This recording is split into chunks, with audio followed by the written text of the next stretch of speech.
Food deserts are major problems in urban centers where it doesn't make sense economically for large grocery stores to be located. So what is available for people who live in the city? They're eating out constantly, going to McDonald's or other fast food restaurants because that's the only option for them. Well, there's one company that has a different idea about how to bring high quality, nutritious food to urban centers. Their name is BiFarm, and they have an aeroponic solution to growing crops in urban centers with the plan to be on every corner to provide that nutrition for urban dwellers as well and do it sustainably. So make sure you stay all the way to the end as Victoria, a digital marketer for BiFarm, explains their plan for BiFarm being on every corner in cities, and also how they can apply their technology to be used in areas that would not originally be able to grow the types of crops that they are able to indoors in their aeroponic solution. And it could absolutely revolutionize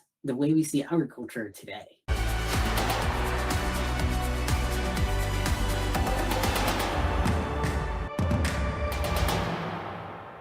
Can you tell me about BiFarm, just a little summary and what you guys are all about? Of course. So at BiFarm, we're building a platform to support neighborhood farming. So we want to bring urban agriculture to the cities, to the people, so that we can cut back on transportation and improve food quality. So what happens is a lot of the big farms are a couple thousand miles away to the nearest city, and we have to import them. So a lot of times they have to be harvested early. That hurts their quality, their nutrition, and then they must be refrigerated. So we're using a lot of energy and gas to transport them to the grocery store. And once they get there, they only have a certain shelf life because they've been plucked from the vine for weeks now. So we want to help mitigate that and bring food closer to people. So instead of a couple thousand miles, it's just a couple miles away. We're aiming to help better food security. So a lot of areas where food deserts, where there's not a lot of access to fresh, healthy food markets, we want to reach those communities and give them a chance to have affordable access to these high quality foods. That's awesome. Yeah, I remember learning about that before, about how some places like in the inner cities and urban areas, like they really don't have like grocery stores because grocery stores don't make sense economically for a grocery store to go into an urban city. It's just really difficult to get shipping in there. It's really difficult to be able to get the food to the actual grocery store. So grocery stores just aren't in cities. So these people who are living in cities, they have to constantly go to McDonald's or whatever food restaurants are around because they have to go way outside of the city just to get to an actual grocery store. So it's always really interesting to me. So you guys are really trying to break that paradigm, right? Yes, because a lot of times people will rely on public transportation. So someone who has a grocery store maybe 5 miles away, but they have their personal transportation, it's a 10-minute trip. They go in, they get what they need, they come back, they can buy all the food they want, frozen foods, pack them in, and not have to worry. However, if you're relying on public transportation, that 10-minute trip can easily turn into 4 hours, 5 hours, because you're dependent on the route. Now you got to plan your time in the grocery store, and you can only imagine a family of 4, someone going and bringing groceries that'll last a week, or you just can't do it. It's created a very bad cycle that it's hard to break. So we definitely want to position ourselves to help break it and just give people what they need to be healthy. And it goes into community health. Like you said, fast food restaurants are the first food of choice because it's the easiest, it's the most sense. They're around the corner, they don't have to go far. But it's really causing a problem, heart issues, diabetes, blood pressure. And now they're burdened by, okay, now I got to have my medical bills. Now I have to pay for my medication. Now I have to pay for health insurance and my doctor. Now I have to take time out of my day to go and visit my doctor and not go to work or choose between all of these different things. And it's very unfortunate. And we really want to improve the future in this aspect.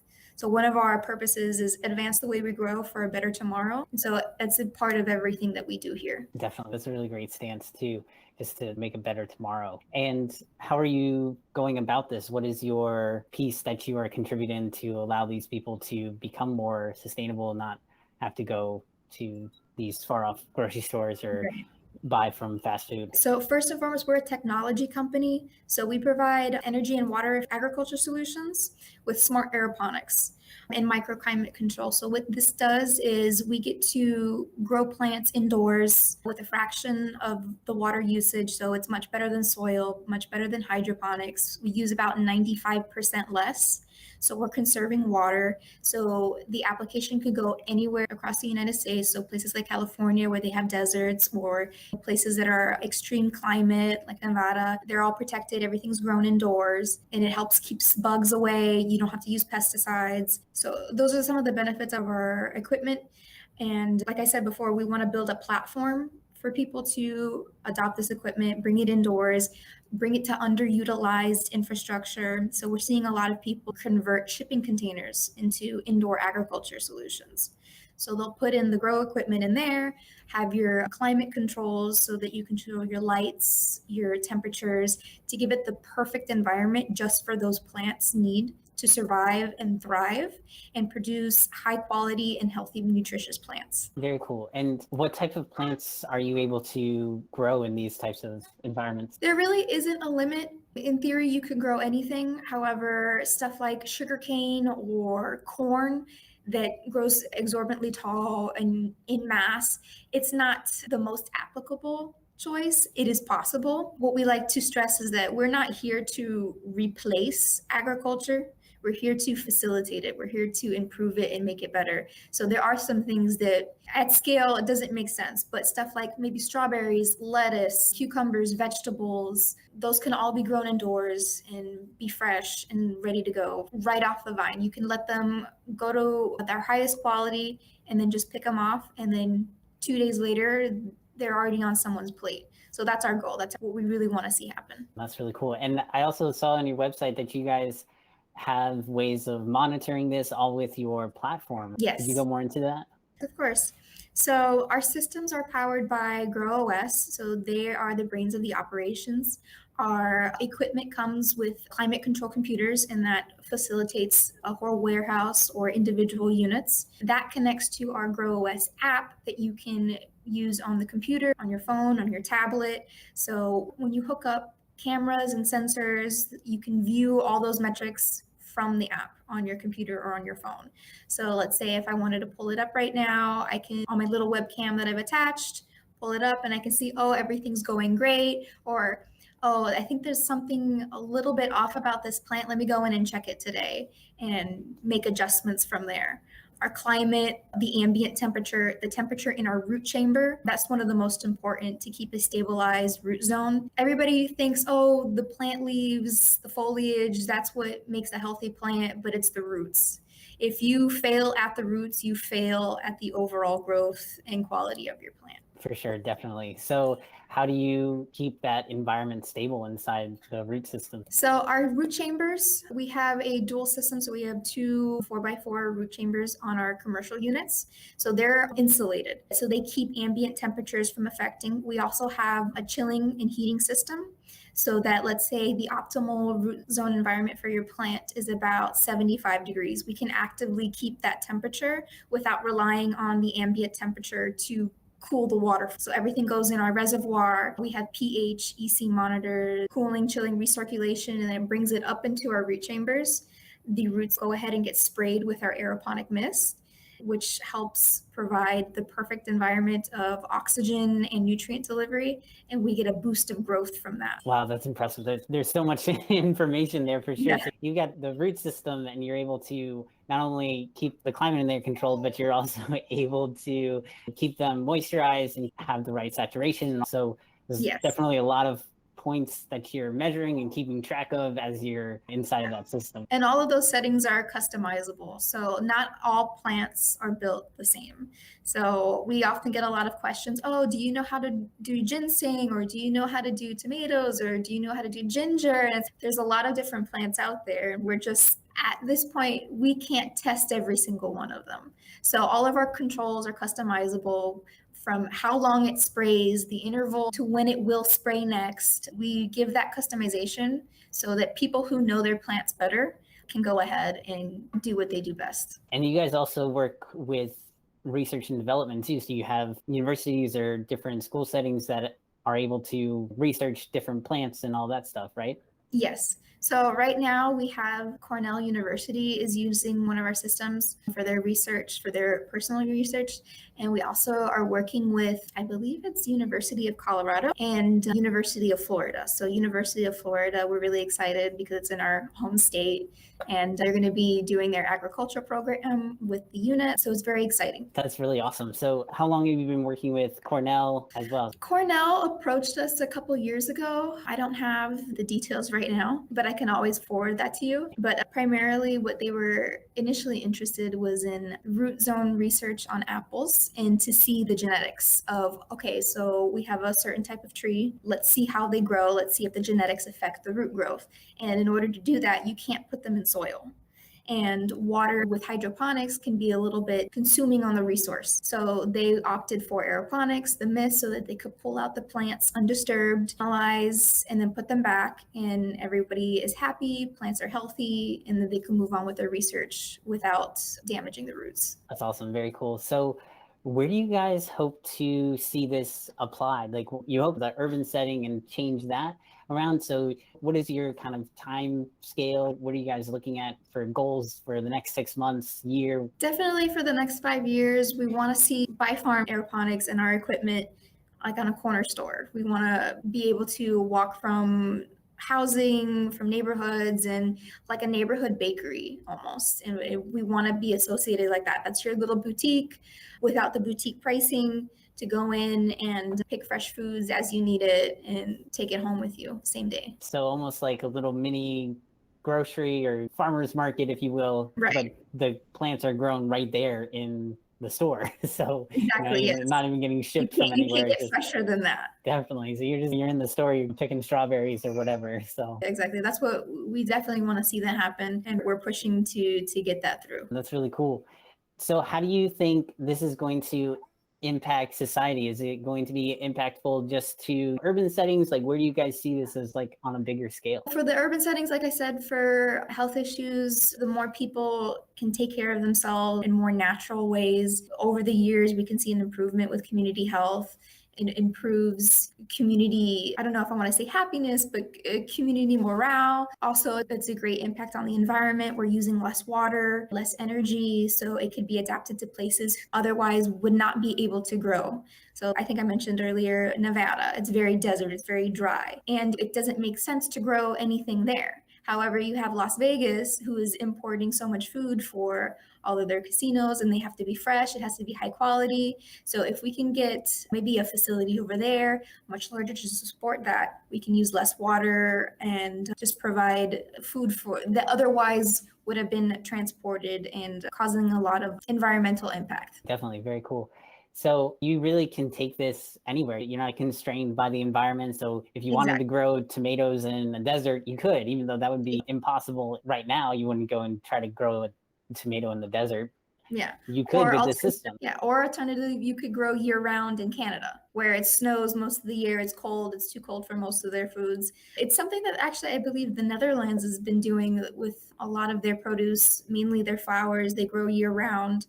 And I think it's time that the rest of the world adopts that model of indoor agriculture in a smart, responsible way. Definitely. Do you have any numbers to compare regular agriculture with the numbers from your system? Like how does that compare to, because you do have to house the plants and you need water and the different sensors and all of that. So how does this all relate to if I were just to go and plant a certain crop?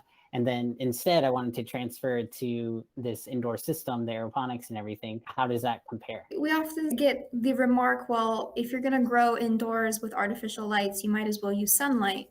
But I believe there's a lot of other factors that go into traditional agriculture. You have your equipment, just as you would have equipment indoors. You have your tractors, your harvesters, your planters, all that stuff necessary in order to run your operation at scale. You need to store all of that produce. You need to ship all that produce. And it's not apples to oranges. I think it's apples to apples. They balance out in the end anyways. You have your indoor controlled lights and your AC, but if you properly insulate or if you use solar power, you can offset that. And then if you have in the neighborhood, you're cutting down on transportation costs already. And then when you have the water usage, traditional soil agriculture uses 95% more water. So it's water being wasted, it's water that's being evaporated. It's also water that can be contaminated with agriculture products like pesticides and fertilizers getting into the waterways. An issue that we have here in Florida, and it's not part of agriculture, but people who fertilize their lawns during the rainy seasons, we can't do that because all the water runoff goes into our canals, causes an algae bloom, and kills all of our fish. And it damages our ecosystem. So I think there's pros and cons to everything, but I definitely feel we can shift over to the indoor agriculture and have a better environmental footprint than traditional agriculture. Definitely very cool. So you think your system will definitely help with the climate crisis and everything we're going through these days? I think it can relieve a lot of the pressure. It's not the answer to everything. Like I said, there's pros and cons. We'll never be a perfect growing solution where we'll not use any energy. There's give and take, but I think there's a lot more give than there is take with these. Just the benefits, the eco, the society, and then just the quality of the produce that is coming out. Definitely, for sure.